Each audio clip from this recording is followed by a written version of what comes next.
www.DESIblitz.com. Hi, my name is Anandi Ramamurthy. I'm a lecturer at the University of Central Lancashire. You're watching me on DESIblitz.com.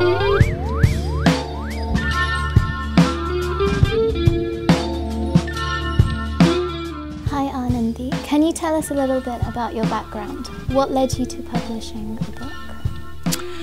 I was born in India. I came here in 1977, and I've worked as an academic for over 20 years, and this book is my second book. I suppose it's just part of what I do. I want people to learn from the experience of the youth movements. I want people to learn the importance of organising, of building solidarity against oppression, and to learn the possibilities, in a sense, that the young people of the late 70s and early 80s, showed us of what you can achieve and how you can struggle for justice.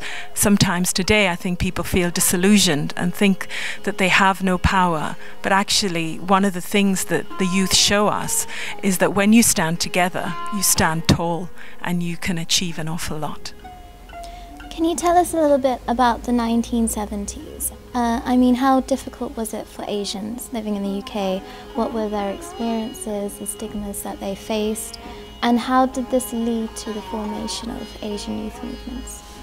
In the 1970s, racism was very overt. In the late 70s in particular, you saw an economic downturn, and as with many economic downturns, people look for a scapegoat, and they found that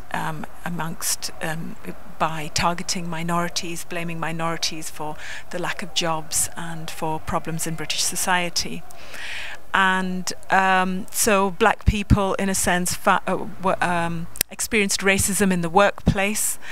They experienced racism in schooling. Children were bused to school in areas outside of where they lived, because there was this idea that you shouldn't have too many non-white kids in one school.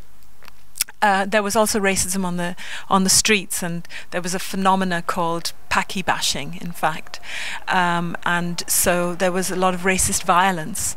And one of the problems was that the police didn't actually respond to that, and often when they did respond, they would actually arrest the victims of racial attacks rather than the perpetrators.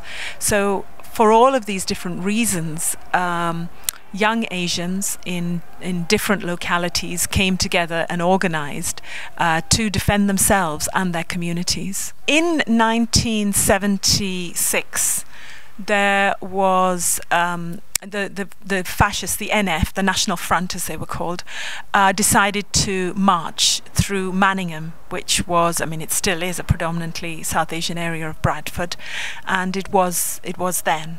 And they decided not only to march through that area, but also to organise a meeting in a school in Manningham.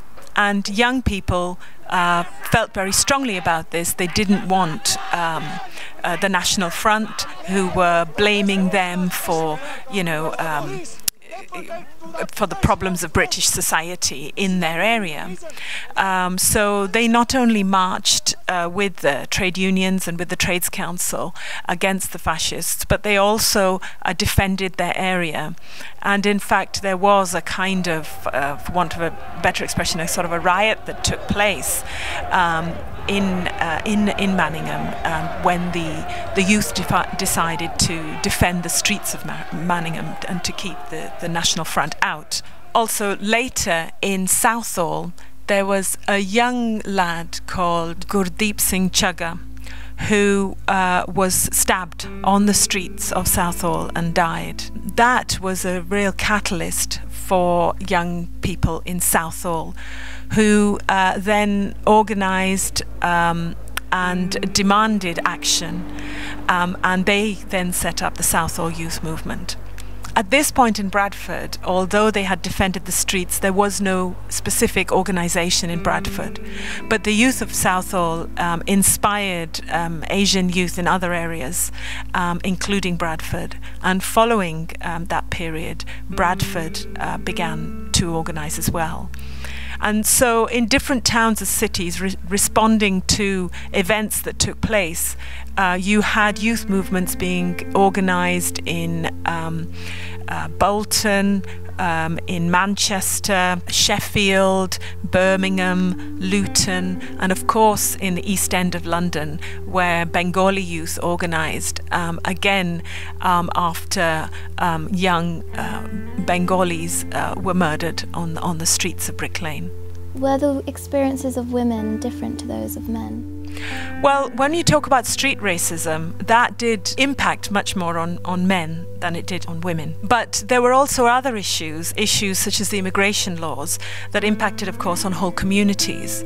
And in fact, the immigration laws impacted on some women that had only just arrived in this country, had been married, had consented and come over, and then left their partners after only a few months due to domestic violence. And those women were then told that they didn't have the right to stay. And so that formed campaigns very often. People like Nasira Begum, Jaswin the Kaur, there were campaigns, and the youth fought those campaigns. And there were Asian women that were involved in struggling again, within those campaigns. Having said that, the youth movement were dominated by men, but we also have to think about that particular historical period. And to begin with, certainly in the late 60s, early 70s, there were more men than women in the country, because workers brought their sons with them because they knew their sons would reach 16 and they would be able to work. And it was only later that they then brought families. Do you feel that racism is always going to be an inherent trait of differing cultures or ethnic groups? Where is the cut-off point for this? I mean, how extreme is too extreme? I believe racism is an expression of power inequalities. It is not an expression of misunderstanding, lack of knowledge.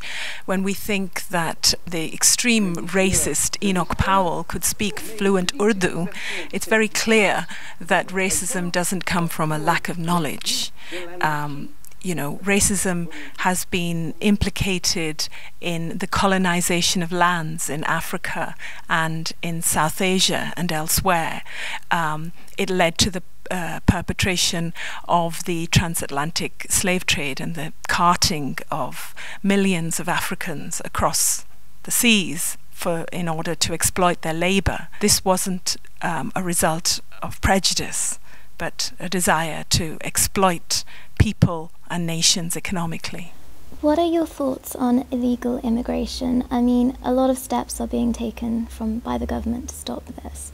But do you think there is also going to be a backlash against the legal community of Asians living here? The concept of the illegal immigrant is an interesting one, because why is a person illegal?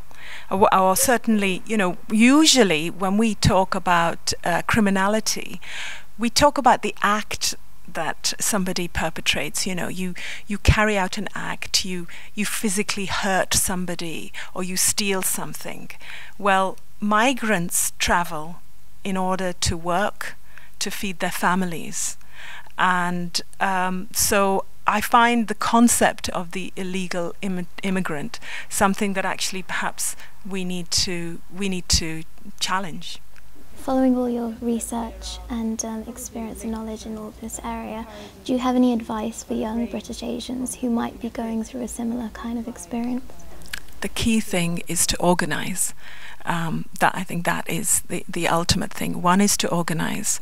One is to build solidarity, not to be divided by religion, by cultural difference, ethnic differences, but to think about how we can build a better future for us all.